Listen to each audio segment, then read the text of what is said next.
It only took 12 seconds. 12 seconds for an ordinary person to become a monster. Cities fell in hours. Countries vanished in days. And just like that, the world we knew was gone. But in the middle of all the chaos, one man stood between extinction and survival. Our story begins with Jerry Lane, a former UN investigator who's now living a peaceful life in Philadelphia with his wife Karen and their 2 daughters.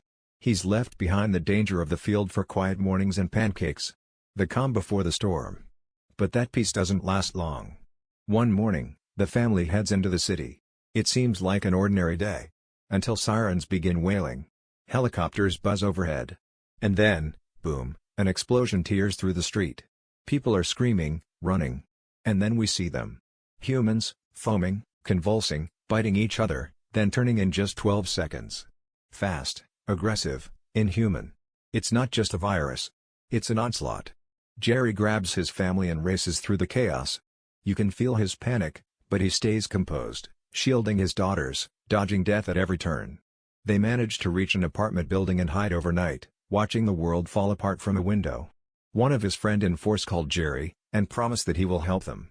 The next morning, they hardly escape from the building. A UN helicopter comes for them. They're taken to a ship, a floating fortress in the ocean, filled with the last remnants of the government. But safety comes at a price. The officials on board tell Jerry, "We need you."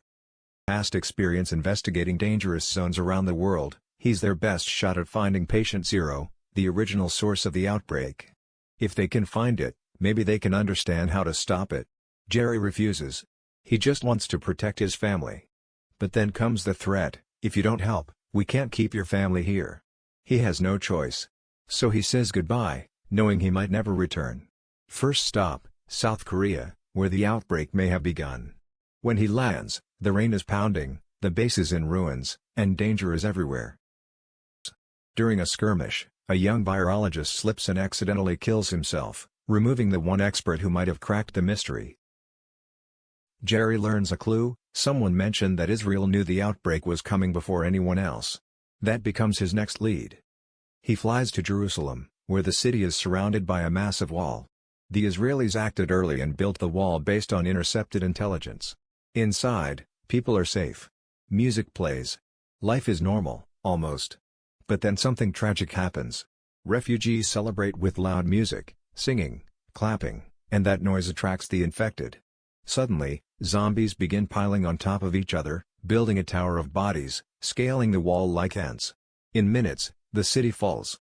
Jerry runs through the carnage, dragging a wounded soldier named Sagan with him. She's bitten.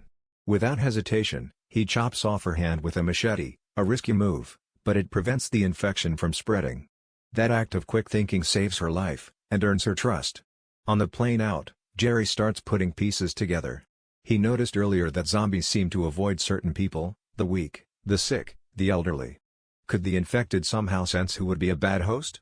It's a risky theory, but before he can tell anyone, a zombie gets loose on the plane. Panic breaks out mid-air.